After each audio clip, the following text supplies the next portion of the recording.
I got the driver. Hey. No, mano. Acuéstate ahí. No, enseña la mano. You get the bags? Here, boys. What's up, y'all? Gerald here, creator of Gospel Chops and your host for this Patreon community, back with another exclusive video, y'all. It seems that police body cam footage has been released from an encounter in February of this year, where Mexican nationals were in America, on American soil. And normally when I do videos like this, I'm talking about people from other countries who are rushing to America illegally, trying to migrate to this country. But in this case, you had some Mexican nationals, some Mexican citizens who were trying to get back to Mexico out of this country. Only problem is they had a huge stash of ammunition that they were trying to smuggle to arm the cartels. Y'all remember back when Barack Obama was president and Eric Holder was his attorney general, and they had something called Fast and Furious where they were running guns down to Mexico. They were feeding the cartels. Yeah, I know y'all don't like to think that the brown guy was a criminal. However, these are the facts. And one of those guns ended up killing a Border Patrol agent. That's right, your government sent guns to Mexico. One of those guns killed an American. Well, here we find ourselves with these cartels running amok in America and arming themselves with American guns and American ammo. And in this case, these dudes are trying to get back to Mexico with 180,000 rounds of ammo. Enough for an army. More than 24 members of a notorious Venezuelan gang here in New York City tonight have been indicted on a slew of federal charges. This comes as the Trump administration steps up its crackdown of gangs linked to immigrants. 2 Mexican citizens are facing federal charges after they were allegedly traveling in a car carrying 180,000 rounds of ammunition in southern Colorado. During that stop, officers found 180 boxes of ammunition, each of which contained 1,000 rounds. He's a hitman, a soldier for organized crime. How difficult would it be to do your job if there wasn't this free flow of arms coming from the United States? It would be hard because the U.S. is the chief supplier. That's where we get the new exclusive guns we need. 27 suspected transnational TDA gang members indicted in a historic RICO conspiracy. Their alleged crimes began 2 years ago when they arrived to New York City from Venezuela seeking asylum, according to investigators. The American dream is not doing armed robberies. The American dream is not discharging guns. The American dream is not shooting.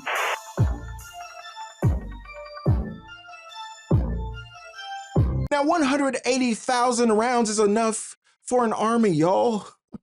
Not just a squad, not just a gang, but an army. You are going to start a war and maintain it with an army, not just a gang, not just a cartel, not just a group. And here we have these folks running through not only in Texas, where you can get weapons like this, but in sanctuary states like mine in California, in places like New York City, where these things are outlawed for law-abiding citizens. But we know that criminals, by definition, don't obey laws. So when they put all these gun restrictions in place, where someone like me can walk into a gun shop and ask for 5,000 rounds and I get questioned, what are you doing with all that? Well, I'm practicing, bruh.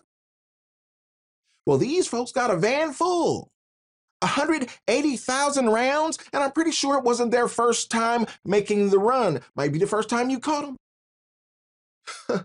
Might be the first time you caught this particular cartel, but these crimes are being committed all over this country, especially in blue states like California and New York. 27 suspected transnational TDA gang members indicted in a historic RICO conspiracy. Their alleged crimes began 2 years ago when they arrived in New York City from Venezuela seeking asylum, according to investigators. These people are not here chasing the American dream. These people are not here chasing freedom. These people are here chasing armaments, chasing weaponry that they can extract from this country because they want the top-notch stuff. They want the military-grade stuff, and they want to take it back to their countries where they can wage war, where they can kill, maim, and destroy, and control governments in foreign countries. That's what we're up against, y'all. That's why politics matters. That's why freedoms matter. That's why the Constitution matters.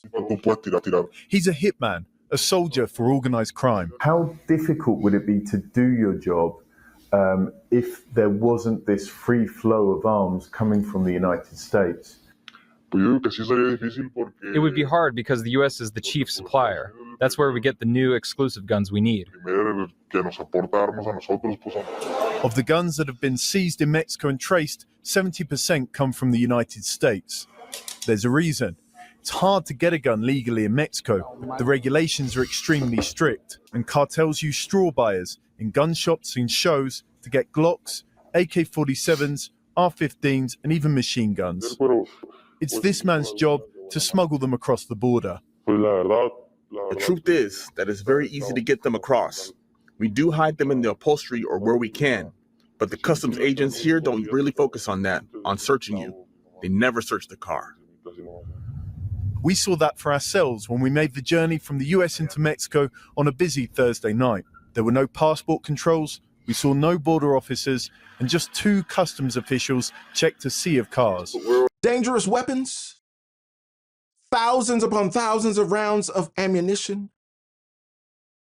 I'm pretty sure explosives, body armor, all types of armament being smuggled out of America into foreign countries by dudes who should never be in America in the first place.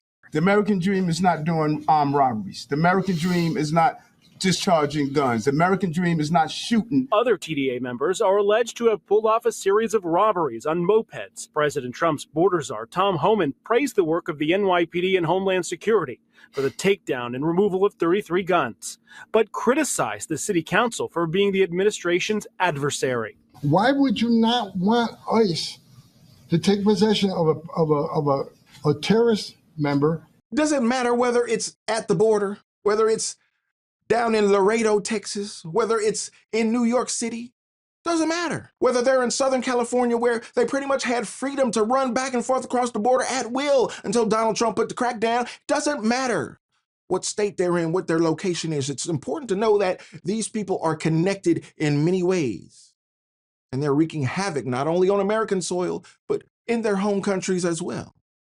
We don't want that spillover on American soil, now do we? February 12, 2025, Border Patrol agents assigned to the U.S. Border Patrol Fort Brown Station Flex Team in Brownsville, Texas, were conducting ground surveillance to deter smuggling activities at a location approximately 17.5 miles east of the Veterans Bridge port of entry and 0.04 miles north of the Rio Grande River. At approximately 6:40 p.m. Central Standard Time, Fort Brown BPAs located a group of individuals occupying a GMC Denali pickup truck near a boat ramp off Highway 4 in Brownsville, Texas. BPAs reported that they believed the subjects were attempting to smuggle firearms into Mexico using a boat. So what you're seeing here is body cam footage that was released of a vehicle stop in a pickup truck, probably a better pickup truck than you driving. Everybody inside was heavily armed. They were trying to get back to Mexico. They were all illegal and shouldn't have been in America at all. This is not the kind of activity that we want on American soil. But I highlight it for a reason, because the more that you are aware, the more you can protect yourselves, your communities, and your loved ones. The threat is here, y'all. The enemy is inside the gates. As it turns out, Border Patrol agents were nearby, but they were alerted to this activity by SpaceX, of all things. An Elon Musk company who had surveillance over that property alerted law enforcement that something was awry. And when they approached these gentlemen from Mexico, well, they had other plans. They hopped out the truck with arms. Border Patrol had to call backup to subdue them. Seemed like they were ready for war, but they were most certainly on a mission to get back out of the country with those armaments. So what you're seeing in this video, y'all, is Border Patrol crouched down in the grass, creeping up on the truck. They have located the vehicle. There's no sound on the body cam footage, but they're crouched down in the grass, approaching the vehicle. Everyone is in position. And you can see at a certain point, they pop up and they approach the vehicle. And somebody jumps out of the back seat with a weapon. One of the illegal immigrants pops out and he runs with his gun. Now, why they didn't drop him on sight, I don't know, but they approached the vehicle from all sides. And when they saw him run with the weapon, they called in for reinforcements. They knew they had a problem on their hands. This officer here with a mere handgun that is no match for the high-powered rifle of the guy who took off, well, he's assigned to the driver, at least the driver's appearing to cooperate with his hands up, even as his comrade took off running. I got the driver. Hey. No, mano. Hey, I'm gonna get this guy. No, mueva las manos, Bájate. Acuéstate ahí. No, enseña la mano. Now, don't be fooled, y'all. Although it appears that the driver wants to cooperate with the gun in his face, this other guy took off running with the high-powered rifle, which makes this situation incredibly dangerous. Because Border Patrol doesn't know what they're up against. They don't know the mentality of this guy. He could start firing at any second. Lives are at risk. People are in danger. This is why this Border Patrol job is so dangerous. These are America's finest. We train them well. And now we got a president in office who is going to allow them to do their jobs. And as you can see in this video, they do it well. Following is an animated overhead recreation of the incident. Please note that it is not to scale and is for illustration purposes only. The first video shown will be from this agent's point of view. As the agent approaches the driver of the vehicle, the driver's side rear passenger exits the vehicle brandishing an Anderson AM-15 rifle. Another responding agent approaches the rear of the vehicle as the armed subject makes his way around the vehicle.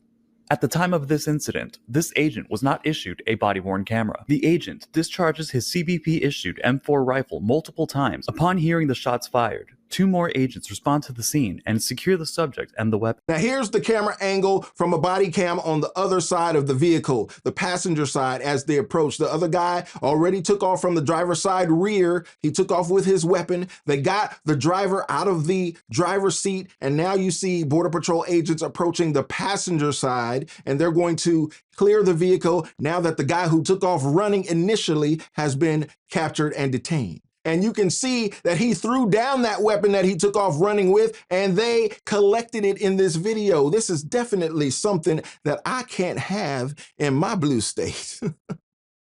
Now, I know this looks like a scene from one of your favorite movies, but that is not what this is. This is straight up body cam footage where officers risked their lives to capture these people, and half of them got away. The people that were in the boat that they were supposedly going to meet at the river's edge, those people took off and got back off into Mexico. And there you have it, y'all. Seems like the situation is out of control, but fortunately, we have a border wall that's going up. We have a new president that is determined to protect the citizens of this country and who has militarized the border. I feel better about it, but you got to understand that some of those criminal elements are already operating in the country, y'all. The criminals are already here, so what are we going to do to eradicate them, especially when you've got an entire judiciary who is set on working against this president and his administration to stop him from getting those criminal elements out? It's as if they want us to be threatened. It's as if they want us to live in fear. It's as if they want us to be outgunned, outmanned in this country. I call it the enemy within. Let me know in the comments what you call it. These are incredible times, but America is an incredible country, and you and I are incredible people as citizens, proud citizens of America. Yeah, we got a job to do to support the administration, to support law enforcement when they're right, criticize them when they're wrong, and try to push this country in the right direction. Y'all let me know what you think about this. It's some different kind of content, but I might go in this direction just a little bit. If you dig this kind of content, this kind of subject matter, let me know in the comments, and I'll keep it flowing. Until next time, y'all. Peace.